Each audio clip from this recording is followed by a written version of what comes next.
Vous m'avez dit des mots, des phrases que j'attrape au vol en consultation, des phrases qui m'interpellent, qui me parlent plus que d'autres, celles qui disent tout en si peu de mots. Ensemble, écoutons ce qu'elles révèlent de nous, de nos relations, de nos vies. Je suis Amélie Boukobza, docteure en psychologie. Bienvenue dans Vous m'avez dit. Est-ce que c'est mal de ne Je pas suis en aimer train de tomber dedans. et à 100% Ne pas honnête? s'énerver devant Ça veut les dire enfants. accepter que Pas quelqu'un seul, est je parti. suis seul. Si on se sépare, j'aurai l'impression Sans de nous, le vivre temps les avance enfants. quand même. Ça m'a déstabilisée, mais ça m'a plu. Je ne suis pas une femme J'ai d'intérêt. tellement envie qu'il m'apprécie pour qui je suis. Vous m'avez dit. Est-ce que c'est parce qu'on est conscient des choses qu'on y consent ? Et vous êtes-vous déjà vu faire exactement ce que vous ne vouliez pas faire en pleine conscience ? Avec cette petite voix en fond qui répète « Tu ne devrais pas faire ça, tu ne devrais pas faire ça » et le faire quand même. C'est tellement drôle d'être en contradiction avec soi-même. Comme cette mère qui s'était jurée de ne plus le faire se met à crier sur son enfant. Je ne parle pas de moi, bien sûr. Cette femme qui sait que ça va mal finir, mais qui retourne vers son bourreau. Ou ce patient, je suis lucide, je vois clair, et pourtant je retourne dans la merde. Est-ce que voir clair veut dire qu'on est d'accord ? Est-ce que la conscience implique forcément le consentement ?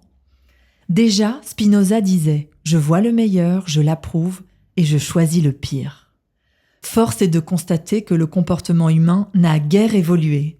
Nous sommes des paradoxes sur pattes. On sait, on lit, on consulte, on fait des thérapies, on dépense de l'argent pour apprendre, guérir, évoluer, et pour finir, souvent, on fait totalement l'inverse de ce qui nous a été préconisé. Avouez que c'est cocasse. Enfin, cocasse, pas toujours. Pourquoi ça coince ? Pourquoi cet esprit de contradiction chevillé au corps dans certaines situations ? En temps normal, on est rationnel, mais est-ce que être rationnel veut dire être raisonnable ? En fait, les deux n'ont rien à voir. Mon cerveau gauche est rationnel, logique, il argumente. Il est parfois accompagné du raisonnable qui décide ou pas de suivre le chemin de la logique du rationnel. Vous me suivez bien là ? Et quand le « ou pas » surgit, on se retrouve entre deux mondes. Un monde où le cerveau émotionnel a souvent le dernier mot. Un monde où ce qui s'est imprimé dans l'enfance, dans l'attachement, dans le corps, parle plus fort que les bonnes intentions. Ce n'est pas une question de volonté, ni même de faiblesse. C'est juste humain. Alors oui, parfois on est conscient. Et non, ça ne veut pas dire qu'on consent. Comment faire surgir la culpabilité ? En faisant ce genre de raccourci conscient égale coupable. Elle savait, donc elle est complice. Elle n'a rien dit, donc elle a consenti. Comme je vous l'ai dit juste avant, on est dans l'humain. Et quand c'est humain, ça n'est pas si simple. Parfois, une partie de nous est d'accord, sait, mais l'autre partie est dans une espèce de no man's land entre pas vraiment convaincu et on verra plus tard. Et c'est souvent cette tension qui nous épuise. Alors, comment vivre avec ça ? Comment avancer quand on se sent à la fois lucide et piégé ? Peut-être en acceptant que la conscience ne fait pas tout. Elle est nécessaire, mais pas suffisante. On peut voir clair, mais être dans le noir. Ne pas être encore prêt à affronter la lumière. Comme ce patient, je comprends tout, mais j'y arrive pas. Et moi de lui répondre « normal » et ce n'est pas si grave. Entre comprendre et changer, il y a un espace de lenteur, de répétition, de contradiction aussi. Se laisser le temps, se réconcilier avec soi, se rattraper. Parfois, ce n'est pas que l'on consent, on compose comme on peut avec qui l'on est.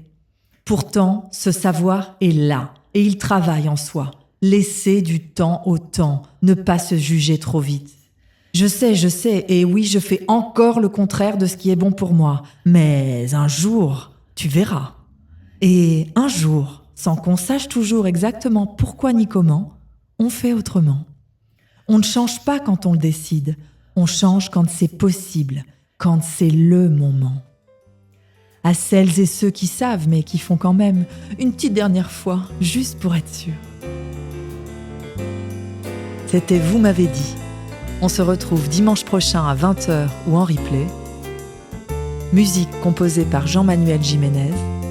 Montage Lucas Martineau. Arrangement et direction artistique Brigitte Massiot. Si ça vous a plu, pensez à mettre des étoiles et abonnez-vous pour ne rater aucun épisode.